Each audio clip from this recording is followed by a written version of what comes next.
sa aking mga viewers at subscriber. Welcome to my YouTube channel, Hermotech. Asa ngayon meron tayong pinabook na isang component. Galing ito kay Ricardo ng Kalayaan, Anguno, Rizal. Ngayon ang complaint niya rito ay wala raw sound. Ngayon titingnan pa natin kung anong ibang defect, kung may problema pa ba. Pagka ganyang walang sound, alam na natin kung saan tayo pupunta, sa amplifier na. Ayan, nabuksan na natin siya. Ayan, grabe yung saksakan niya. Maghanap ako ng adapter niyan. Titingnan natin kung may display ba talaga. Tapos dito, ayan, may damage. Siguro naipit ito. Anong nangyari? Ayan, ayan siya oh. Ganyan talaga sa carrier eh. Tapos mayroon ding UP dito. Parang hindi natin alam kung anong nangyari. Hayaan mo na.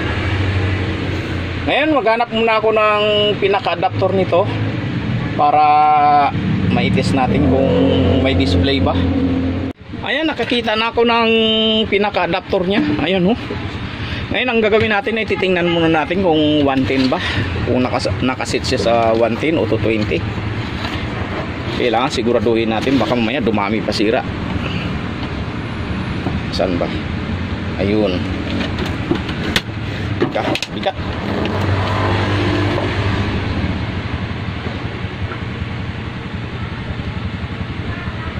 Ayan, nakasit naman siya sa 240 to 30.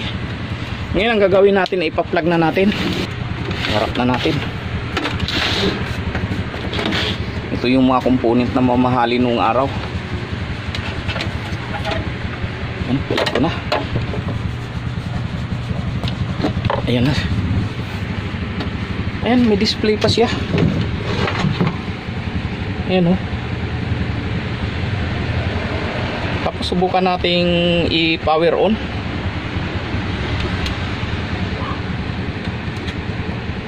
Standby.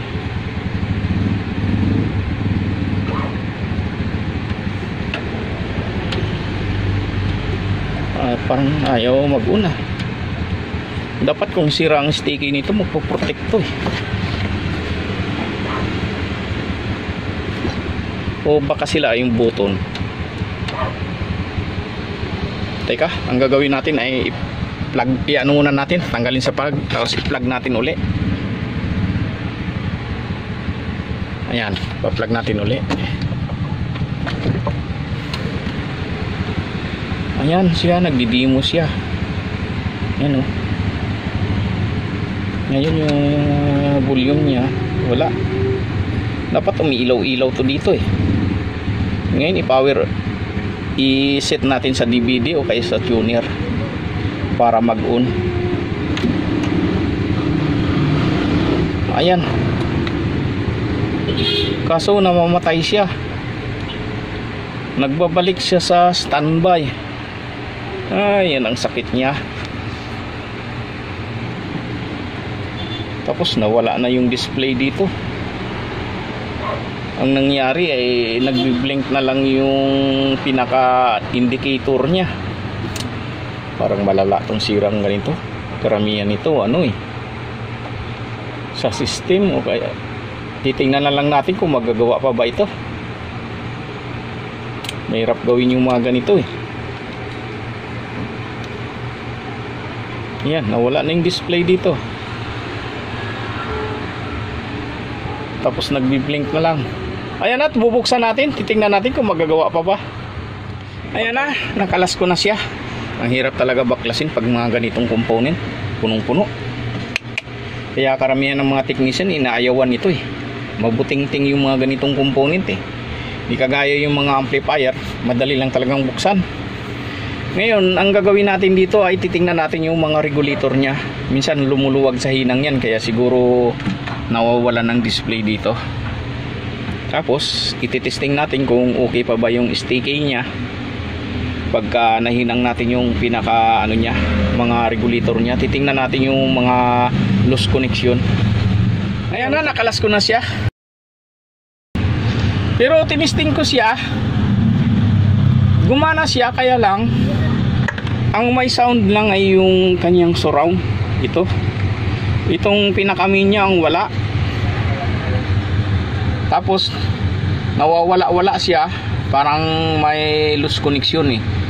Pero ang STK nito ay dalawa kasi, kaya tingin ko itong STK yung may problema sa baba. Hindi natin matitis ng actual kasi ang daming connection eh. Kailangan mo pa kasing i-connect kasi nakahiwalay yung kanyang regulator, nandoon sa ibabaw eh, naka plug dito. Nandito sa may ano, nakabukod doon, no? Ayun sa baba, ayun sa kanyang player, nasa ilalim. Yan, no? Yan, sa ilalim siya. Kaya diretso na natin papalitan. Tinignan ko yung STK niya. Ang number niya ay ano, STK 4112-230. Ngayon naghanap ako sa aking stock dito, ay meron ako nakitang ano, teka, di alos makita eh. Kita ba? Madilim eh, di pati. Ayan, medyo maliwanag dito. Ayan, STK 412-430. Ayan, 430. Itong stock ko, yung original niya ay 230. Ngayon isubok natin to. Tingin ko parehas lang to eh. Ano lang ang pinaka pin nito, out nito. Kasi galing din ito sa Sony. Ayan na, na-dismantle na natin. Ito na yung ating kailangang tanggalin. Ito, dalawa STK niya, is to surround. Ito yung pinaka-main niya. Tiningnan ko rito sa board niya eh, wala namang loose connection eh. Maganda naman yung hinang niya. Kaya may problema talaga to kasi wala siyang sound. Mabuti na nga lang hindi nag-protect yung sa surround niya, hindi nadadamay. Bali kanya-kanya kasi sila ng relay eh. Ito yung relay ng ating main speaker, yung relay ng ating surround ito. Yan. Ayan lang at tatanggalin natin yan. Ipapalit natin yung isa na yun. Ayan na, natanggal na natin. Natanggal na natin ito sa pinaka-board. Ngayon ito, papalitan natin ito. 430 to 30. Mas maganda nga yung mataas number eh. Ayan na, ito ang isasalpak natin. Ihinang na natin. Pasensya na, hindi ko nakita yung paghinang kasi nga walang tagahawak kasi ng aking camera. Pero madali lang naman. Ayan lang oh. Yan. Tapos ayan na siya oh. Maglagay tayo ng silicone dito sa pinaka heatsink nya, yung transfer, heatsink transfer. Lagyan natin ng silicone yan, tapos idikit natin dyan sa heatsink. Ayan na, sana natin. Ayan na, nasa uli ko na. Pansamantala, ganyan lang muna. Titistingin muna natin kung may audio na ba bago natin isauli ng ano. Saka magpapalit pa tayo ng mga button dito dahil parang may problema yung ibang button eh. Ngayon, nilagyan ko na ng speaker. Titingnan natin kung magkakaroon na ng sound ito. Pero itong surround kanina mayroon eh. Ayan, ando na rin yung ating STK.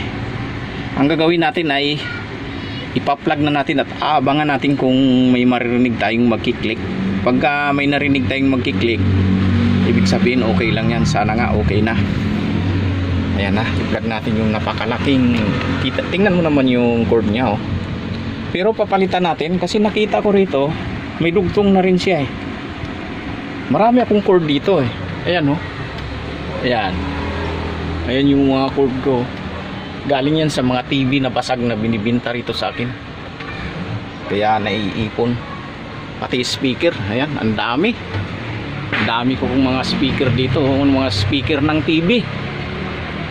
Ayan, sa mga kapwa ko technician, kapag wala kayong speaker na mga ganyan na para sa TV, mag-message lang kayo sa akin at okay ako.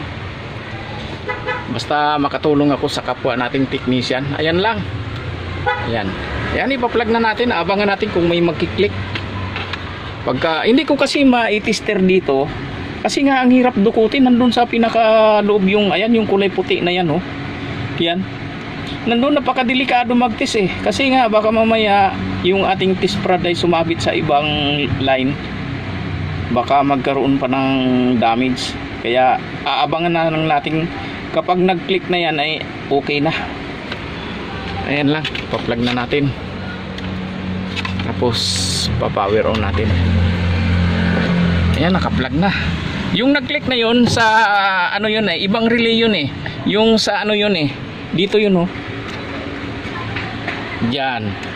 Para magkaroon ng supply dito. Pero yung ating relay para sa speaker ay hindi pa talaga nakiklik hanggat hindi natin inoon. Ngayon ayan na siya. Ngayon pinutin natin yung pinaka gain. Ayan. Saan na ba ito? Ayun, nag-steady na siya. Abangan natin dito kung magkiklik. Ayun. May nag-click. Ibig sabihin okay na yan. Ayun, okay na. Ngayon sasalangan natin ng player. Ito na yung aking player oh. Naka-ready na. Yan. Salangan natin dito. Pero okay naman na. Ayan. Ngayon pwede na nating i-assemble to. Kasi kung palagyan niya ng USB, yung pinakaharap naman na ito, itong side naman ito ang kakalasin natin. Bali dito sa likod may iwan na eh. Ayan lang at bubuuin na natin to. Ayan, tinawagan ko si Ricardo. Ang gusto pa pala niya rito ay palagyan ng USB. Kaya hindi muna natin isasauli to. Bali diretso kalas na. Tapos maglalagay tayo ng dito sa pinakaharap niya. Ayan at umpisa na natin. Basta ang mahalaga nito ay nagawa ko na yung kanyang audio. Wala nang problema tayo sa audio. Bali dire-diretso na tayo sa USB. Ayan at umpisa na natin. Ayan na-install na natin yung pinaka USB. Nandito na yung kanyang display. Ito na rin yung kanyang mga button. Hindi pa natin lalagyan ng pangalan. Ayan na siya. Ayan. Ito na yung kanyang module. Ayan. Ngayon ang gagawin natin ay i-assemble na natin to para mai-testing na. Na-assemble na natin. Ayan na siya oh. Yan na. Ito na yung kanyang mga button. Andito na. Marumi yung aking screwdriver. Ito na siya. Yan. Tapos ito na yung kanyang pinaka USB. Yung kanyang pihitan ay pinalitan ko kasi yung nasira sa carrier eh. Ayan oh. Nabasag. Siguro nadiinan. Saka dito dinikit ko na rin. Ayan, parang nadiinan ito. Ayan yung kanyang module ay nandun na sa loob. Ayun oh. Yun. Tapos naglagay ako ng transformer kasi nga matagal kasi kalasin tong transformer. Pag nag-additional pa ako dito ay mayroon naman akong available kaya nilagyan ko lang. Kasi hindi ako kumukuha rito sa mga regulator niya ng supply kasi nagkakaroon ng humming yung ating USB. Mas maganda talaga yung binubukod ang supply niya para wala siyang kahaming-haming. Pwede rin sana rito mag-additional ng turns para 12 volts. Kaya lang kakalasin ko pa ito. Saka naka-welding ito at saka malaki. Matagal kalasin kaya naglagay na lang ako ng additional na power supply. Ayan na siya, kompleto na. Ayan. Ngayon ang gagawin natin dito, ititesting na natin. Ayan na siya. Ayan. Yung takip hindi muna natin ilagay, baka mamaya hindi rin may problema pa eh, kaya babaklasin uli natin. Ang hirap talaga magbaklas ng ganitong Sony na siksik yung niya sa loob. Ang daming tatanggalin. Ayan, ipa-plug na natin. Ito na. Nagpalit na rin pala ako ng cordon. Kasi yung dating cordon na yan ay nakakatakot. Ang laki. Saka may putol na rin kaya ito na. Ayan na siya. Tapos power on natin. Yung copyright yung mga music ko kaya mabilisan lang. Ayan na siya. Nilagay ko siya sa MD. Kaya nilagyan ko na rin ng USB yung MD nya. Ayan, may pangalan na rin. Dito ko sana sa game ilalagay, kaya lang baka mayroon siyang ibang player. Mas maganda dito, mas malapit kaysa doon pa sa likod. Kaya ayan, sasalangan na natin. Mahina lang kasi copyright yung mga music ko. Play by USB Drive. Ayan na siya. Here we go. Here we go.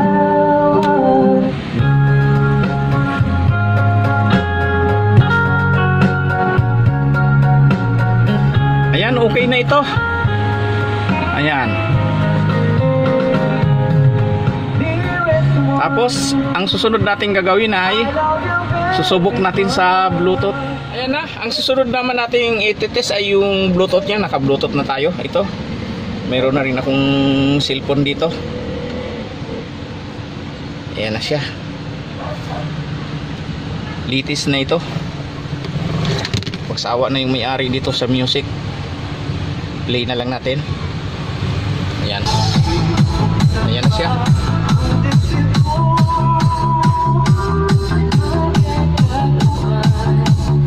Ayan na. Okay na ito. Maganda tunog nito ng mga ganito kasi mga original ito Hinaan lang natin baka copyright itong music ko